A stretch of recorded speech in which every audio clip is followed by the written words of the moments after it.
नमस्कार दोस्तों, स्वागत है आपका आज के मुख्य समाचारों में। जी हां दोस्तों, आपको यहां पर देखने को मिलेंगी सुबह से लेकर शाम तक की तमाम बड़ी खबरें मुख्य समाचार ब्रेकिंग न्यूज अपडेट्स के रूप में। तो चलिए दोस्तों, जान लेते हैं आज की पहली खबर। Delhi MCD standing committee election, BJP candidate की जीत, कांग्रेस और आम आदमी पार्टी का बहिष्कार। मेयर ने 5 अक्टूबर की तारीख दी थी, एलजी ने चुनाव कराए। दरअसल दोस्तों, दिल्ली नगर निगम एमसीडी की स्टैंडिंग कमेटी की अंतिम खाली सीट के लिए शुक्रवार को वोटिंग हुई। भाजपा कैंडिडेट सुंदर सिंह को पार्टी के पार्षदों के सभी 115 वोट मिले, जबकि आम आदमी पार्टी की निर्मला कुमारी को कोई वोट नहीं मिला। दरअसल दोस्तों, कांग्रेस और आम आदमी पार्टी ने इस चुनाव में हिस्सा नहीं लिया था। इस जीत के साथ दिल्ली नगर निगम की 18 सदस्यीय स्थायी समिति में भाजपा के 10 मेंबर्स हो गए हैं, जबकि आम आदमी पार्टी के केवल 8 मेंबर हैं। जिस सीट पर चुनाव हुआ वो भाजपा नेता कमलजीत सहरावत के पश्चिम दिल्ली से सांसद चुने जाने के बाद खाली हो गई थी। चलिए जान लेते हैं अगली खबर। रॉबर्ट वाड्रा का मोदी को चैलेंज, हरियाणा में मेरी जमीन साबित करके दिखाए। प्रधानमंत्री ने कहा था कि कांग्रेस ने प्रदेश दामादों के हवाले किया।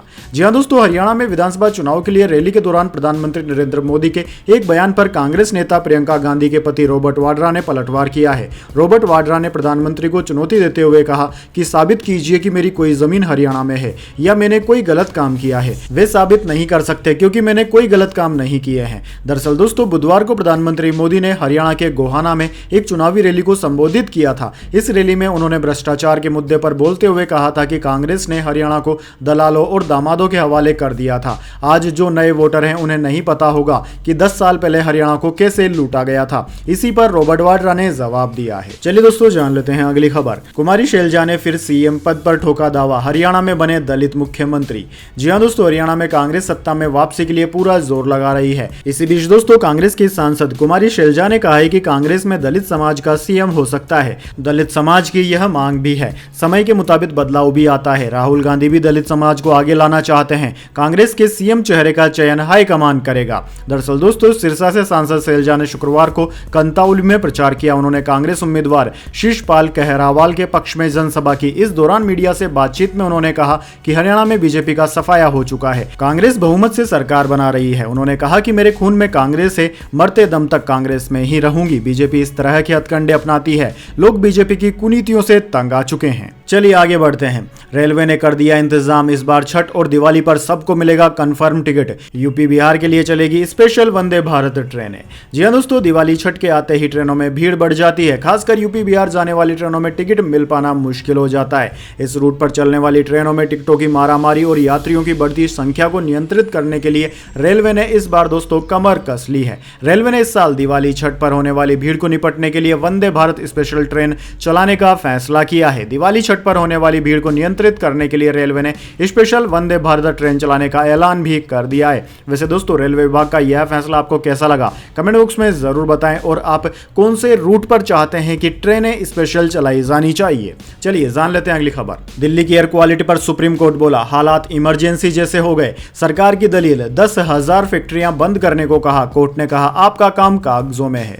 जी हां दोस्तों, सुप्रीम कोर्ट में शुक्रवार को दिल्ली प्रदूषण मामले में सुनवाई हुई। पराली जलाने के खिलाफ प्रभावी कार्रवाई न करने को लेकर कोर्ट ने commission for air quality management को फटकार लगाई है। कोर्ट ने कहा कि प्रदूषण की वजह से इमरजेंसी जैसे हालात हैं। CAQM से पूछा गया कि पराली जलाने में क्या कोई कमी आई है? आप पराली जलाने के खिलाफ प्रभावी कार्रवाई क्यों नहीं कर रहे हैं? लगातार बैठकें क्यों नहीं हो रही? आपकी कार्रवाई केवल कागज पर है और आप मूक दर्शक हैं। अगर आप यह मैसेज नहीं देते हैं कि कानून का उल्लंघन करने पर कड़ी कार्रवाई की जाएगी, तो ये प्रावधान केवल कागजों पर ही रह जाएंगे। दरअसल दोस्तों, आपकी जानकारी के लिए बता दें, जैसे ही सर्दियों का सीजन आने लगता है, धान की पराली जलती है तो राजधानी दिल्ली का माहौल एक गैस चैम्बर के जैसा हो जाता है। चलिए दोस्तों, जान लेते हैं अगली खबर। अमित शाह बोले हर अग्निवीर को पेंशन वाली नौकरी देंगे। हरियाणा की कांग्रेस सरकार में डीलर दलाल दामाद की 3D काम करती थी, आरक्षण खत्म नहीं होने देंगे। जी हां दोस्तों, हरियाणा चुनाव को लेकर केंद्रीय गृह मंत्री अमित शाह ने शुक्रवार को 3 रैलियां की। रेवाड़ी में पहली रैली में शाह ने कहा कि सेना में भर्ती होने वाले हर अग्निवीर को पेंशन वाली नौकरी देंगे। कांग्रेस वाले सेना का सम्मान नहीं करते हैं। कांग्रेस ने सेनाध्यक्ष को गुंडा कहा था। अमित शाह ने आगे कहा कि हरियाणा में कांग्रेस सरकार में डीलर दलाल नियुक्ति पत्र देते थे। थे। चलिए दोस्तों जान लेते हैं अगली बड़ी खबर। अब हर दिन काम के मिलेंगे 1035 रुपए, सरकार ने इन लोगों का बढ़ा दिया न्यूनतम वेतन।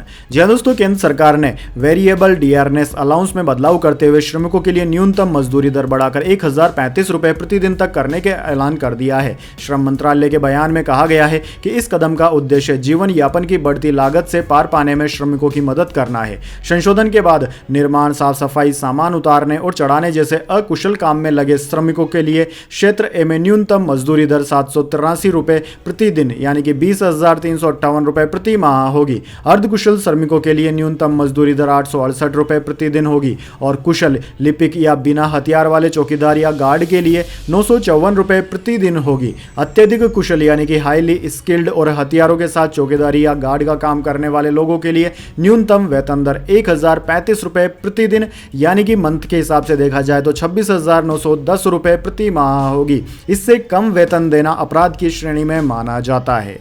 चलिए दोस्तों जान लेते हैं अगली खबर। केरल में मंकी पॉक्स का दूसरा मरीज मिला, भारत में यह तीसरा मामला। 29 साल का युवक यूएई से केरल लौटा था। इस ट्रेन की पुष्टि अभी बाकी है। जी हाँ दोस्तों, केरल में मंकी पॉक्स का दूसरा मरीज मिल गया है। भारत में मंकी पॉक्स का यह तीसरा मामला है। 29 साल का युवक यूएई से केरल के एर्नाकुलम लौटा था। उसे तेज बुखार था। जांच में एमपॉक्स की पुष्टि हुई है। हालांकि अभी इस ट्रेन का पता नहीं चल पाया है। दरअसल दोस्तों, केरल हेल्थ डिपार्टमेंट ने बताया कि मरीज का कोची के प्राइवेट अस्पताल में इलाज चल रहा है। उसके सैंपल पुणे के नेशनल इंस्टीट्यूट ऑफ वायरोलॉजी में जीनोमिक सीक्वेंसिंग के लिए भेज दिए गए हैं। जांच के बाद पता चलेगा कि मरीज एमपॉक्स के खतरनाक और तेजी से फैलने वाले क्लेड 1B स्ट्रेन से संक्रमित है या नहीं। चलिए दोस्तों जान लेते हैं अगली खबर। बड़ा दावा, पेट्रोल डीजल 2 से 3 रुपए सस्ता हो सकता है। मार्च से कच्चे तेल की कीमत 12% घटी। तेल कंपनियां 1 लीटर पर 15 रुपए तक कमा रही। जी हाँ दोस्तों, देश में पेट्रोल डीजल के दाम 2 से 3 रुपए प्रति लीटर तक कम हो सकते हैं। मार्च से अब तक कच्चे तेल की कीमतें 12% तक कम हुई है, जिसके कारण ऑयल मार्केटिंग और रिफाइनरिंग कंपनियों का मार्जिन बढ़ा है। ऐसे में पेट्रोल डीजल के दाम में कटौती की गुंजाइश है। रेटिंग एजेंसी इनक्रा की रिपोर्ट के मुताबिक भारत में इंपोर्ट होने वाले क्रूड ऑयल की एवरेज कीमत इसी महीने कम होकर $74 प्रति बैरल पर आ गई है। मार्च में इनके दाम $83 से $84 प्रति बैरल थे। आखिरी बार मार्च में ही पेट्रोल डीजल की कीमतें 2 रुपए प्रति लीटर तक घटाई गई थी। चलिए दोस्तों जान लेते हैं अगली खबर। अमेरिका में हेलन तूफान 225 किलोमीटर प्रति घंटे की रफ्तार से हवाएं चली। 1000 उड़ानें रद्द। 1 करोड़ से ज्यादा लोग हुए प्रभावित है। 6 राज्यों में इमरजेंसी।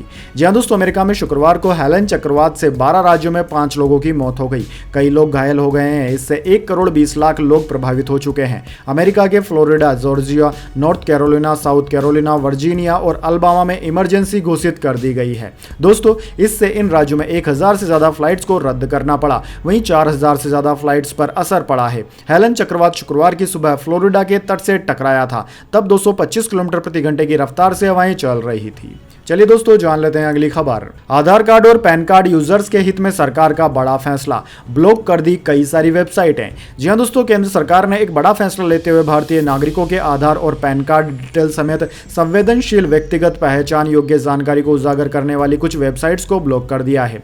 सरकार की ओर से आधिकारिक बयान में यह जानकारी दी गई है। इलेक्ट्रॉनिक्स और सूचना प्रौद्योगिकी मंत्रालय के तहत संचालित भारतीय कंप्यूटर आपातकालीन प्रक्रिया दल CRT इन ने वेबसाइट में सुरक्षा खामियां पाई थी। इसके बाद सरकार ने इन वेबसाइट्स को ब्लॉक करने का कदम उठाया है। चलिए दोस्तों जान लेते हैं अगली खबर। तिरुपति लड्डू विवाद, जगन को मंदिर जाने की इजाजत नहीं, पूर्व सीएम बोले घर में बाइबिल पढ़ता हूं लेकिन सभी धर्मों का सम्मान, राज्य में राक्षसों की सरकार है। जी हां दोस्तों, आंध्र प्रदेश के पूर्व सीएम जगन मोहन रेड्डी ने तिरुपति का दौरा कैंसिल कर दिया है। जगन रेड्डी ने कहा कि पुलिस ने मंदिर यात्रा को लेकर राज्य भर के YSRCP नेताओं को नोटिस जारी किया है। नोटिस में कहा गया है कि हमें तिरुमला मंदिर जाने की इजाजत नहीं है। राज्य में राक्षसों का राज जारी है। जगन कल यानी कि 28 सितंबर को तिरुपति के भगवान वेंकटेश्वर मंदिर में विशेष अनुष्ठान करने वाले थे। इधर दोस्तों, आंध्र प्रदेश सरकार की बनाई कुल 9 सदस्यीय वाली SIT ने तिरुपति के प्रसादम में एनिमल फैट पाए जाने के मामले की जांच शुरू कर दी है। SIT को गुंटूर रेंज के IG सर्वश्रेष्ठ त्रिपाठी लीड कर रहे हैं। चलिए दोस्तों जान लेते हैं अगली खबर। महाराष्ट्र इलेक्शन चुनाव आयोग ने चीफ सेक्रेटरी DGP से जवाब मांगा। 1000 अधिकारियों का ट्रांसफर नहीं। इलेक्शन कमीशन बोला चुनाव प्रभावित होगा, जल्द तारीखों का ऐलान। जी हां दोस्तों, चुनाव आयोग ने महाराष्ट्र के मुख्य सचिव और DGP के आदेश का पालन न करने पर जवाब मांगा है। मामला विधानसभा चुनाव को देखते हुए अधिकारियों के ट्रांसफर से जुड़ा है। दरअसल दोस्तों, इलेक्शन कमीशन ने आदेश दिया था कि राज्य में उन अधिकारियों का ट्रांसफर किया जाए जो या तो अपने होम टाउन में पोस्टेड है या वे अधिकारी जिन्हें एक जगह सर्विस करते हुए 3 साल से ज्यादा हो गया है। चुनाव आयोग ने 31 अगस्त तक रिपोर्ट फाइनल करने का समय भी दिया था। दोस्तों आपकी जानकारी के लिए बता दें, महाराष्ट्र विधानसभा का कार्यकाल 26 नवंबर को समाप्त हो रहा है और उससे पहले चुनाव होने की संभावना है। चलिए जान लेते हैं अगली खबर। यूएनएससी की स्थायी सीट के लिए भारत के पक्ष में लहर। अमेरिका और फ्रांस के बाद अब ब्रिटेन ने भी किया समर्थन। जी हां दोस्तों, संयुक्त राष्ट्र सुरक्षा परिषद यूएनएससी के स्थायी सदस्य के रूप में भारत को शामिल करने की बढ़ती मांग के समर्थन में शुक्रवार को ब्रिटेन के प्रधानमंत्री कीर स्टारमर ने भी अपनी आवाज जोड़ दी है। इससे पहले अमेरिका और फ्रांस ने भी भारत की मांग का समर्थन किया था। यानी कि दोस्तों जल्द ही अगर सब कुछ ठीक रहा तो भारत यूएनएससी का स्थायी सदस्य भी बन सकता है। चलिए जान लेते हैं अगली खबर। आईसीसी का ऐतिहासिक फैसला, विमेंस टी20 वर्ल्ड कप प्राइज मनी को कर दिया मेंस के बराबर। जी हां दोस्तों, मंगलवार को इंटरनेशनल क्रिकेट काउंसिल आईसीसी ने बड़ा फैसला लिया है। दरअसल दोस्तों आईसीसी ने विमेंस क्रिकेट को मेंस क्रिकेट के बराबर लाकर खड़ा कर दिया है। आईसीसी के नए फैसले के बाद आईसीसी इवेंट्स में जितने पैसे पुरुषों को मिलेंगे उतने ही पैसे महिलाओं को भी मिलेंगे। इस तरह दोस्तों आईसीसी ने मेंस और विमेंस क्रिकेट के लिए प्राइज मनी बराबर कर दी है। इसकी शुरुआत विमेंस टी20 वर्ल्ड कप 2024 से हो जाएगी। दोस्तों महिला टी20 वर्ल्ड कप 2024 ऐसा पहला टूर्नामेंट होगा जिसमें महिलाओं को पुरुषों के बराबर प्राइज मनी यानी कि इनामी राशि दी जाएगी। चलिए जान लेते हैं अगली खबर। बांग्लादेशी फैन की नहीं हुई पिटाई, अचानक हो गया था बेहोश। कानपुर पुलिस का बड़ा बयान। जी हां दोस्तों, भारत और बांग्लादेश के बीच खेले जा रहे दूसरे टेस्ट मुकाबले के पहले दिन शुक्रवार को ग्रीन पार्क स्टेडियम में बांग्लादेश के एक प्रशंसक को बीमार पड़ने के बाद अस्पताल में भर्ती कराना पड़ा। इस घटना को पहले हाथापाई का मामला माना गया था क्योंकि इस फैन ने खुद के साथ धक्का मुक्की होने का संकेत दिया था। लेकिन दोस्तों अब इस पूरे मामले में कानपुर पुलिस ने सफाई दी है। दरअसल दोस्तों यह प्रशंसक खुद को सुपर फैन रॉबी बता रहा था। वह इस घटना के समय बाघ की पोशाक पहने हुए था और स्टैंड सी में बैठा था। उसने हालांकि बाद में अपने अस्पताल के बिस्तर से जारी एक बयान में कहा कि वह अस्वस्थ महसूस कर रहा था और स्थानीय पुलिस ने उन्हें अपेक्षित मदद दी है। चलिए दोस्तों जान लेते हैं अगली खबर। 272 करोड़ का वो प्रोजेक्ट जिसका नितिन गडकरी ने किया शिलान्यास, विरोध में उतर गई कंगना राणावत। जी हां दोस्तों, हिमाचल प्रदेश की मंडी सीट से बीजेपी सांसद कंगना राणावत अब केंद्र सरकार के एक प्रोजेक्ट के विरोध में उतर गई है। दरअसल दोस्तों 6 महीने पहले हिमाचल प्रदेश के कुल्लू में नितिन गडकरी ने खराहल घाटी में बिजली महादेव रोपवे का ऐलान किया था। लेकिन 272 करोड़ के इस प्रोजेक्ट का अब कंगना राणावत ने विरोध शुरू कर दिया है। दरअसल दोस्तों बिजली महादेव मंदिर के लिए रोपवे को लेकर खरहाल और कशाउरी घाटी के लोग लंबे समय से विरोध कर रहे हैं। ग्रामीणों ने कई बार सड़कों पर उतरकर बिजली महादेव रोपवे के विरोध में प्रदर्शन भी किया है। उनका कहना है कि रोपवे बनने से देवता खुश नहीं है, रोपवे बनने से उनके रोजगार बुरी तरह से प्रभावित होंगे। इसके साथ ही पर्यावरण को भी नुकसान पहुंचेगा क्योंकि वे रोपवे निर्माण में कई पेड़ों को काट रहे हैं। चलिए दोस्तों जान लेते हैं इसके बाद अगली बड़ी खबर। लेकिन उससे पहले मेरी आपसे एक छोटी सी रिक्वेस्ट है, अगर दोस्तों आपको अभी तक हमारी न्यूज़ पसंद आई है तो इसे एक छोटा सा लाइक जरूर दे दीजिए और अगर आपको पसंद नहीं आई है तो बेशक आप डिसलाइक भी कर सकते हैं। लेकिन दोस्तों लाइक और डिसलाइक जरूर कीजिए क्योंकि दोस्तों यही हमारी मेहनत का फल होता है और इसी से हमें पता चलता है कि आपको हमारी वीडियोज़ पसंद आ रही है या नहीं। तो चलिए दोस्तों जान लेते हैं अगली खबर। ऑल टाइम हाई बनाकर 264 अंक गिरा सेंसेक्स, ये 85,571 के स्तर पर बंद हुआ। निफ्टी भी रिकॉर्ड हाई बनाकर 37 अंक फिसला। जी हां दोस्तों, सेंसेक्स ने 27 सितंबर को 85,978 और निफ्टी ने 26,277 का रिकॉर्ड स्तर छुआ। ये लगातार 8वां दिन है जब बाजार ऑल टाइम हाई पर पहुंचा। हालांकि दोस्तों बाद में इसमें गिरावट देखने को मिली और सेंसेक्स 264 अंकों की गिरावट के साथ 85,571 पर बंद हुआ। निफ्टी भी 37 अंकों की गिरावट के साथ 26,178 के स्तर पर बंद हुआ। दोस्तों आज सेंसेक्स के 30 शेयरों में से 15 में तेजी और 15 में ही गिरावट देखने को मिली। निफ्टी 50 के शेयरों में 29 में तेजी और 20 में गिरावट देखने को मिली। दोस्तों बात करें निफ्टी 50 के टॉप गेनर और टॉप लूजर स्टॉक्स की तो दोस्तों आज के मार्केट में निफ्टी 50 के टॉप गेनर्स में बीपीसीएल, सिप्ला और सन फार्मा रहे, जबकि निफ्टी 50 के टॉप लूजर्स में पावर ग्रिड, भारतीय एयरटेल और एचडीएफसी बैंक रहे। चलिए दोस्तों जान लेते हैं अगली खबर।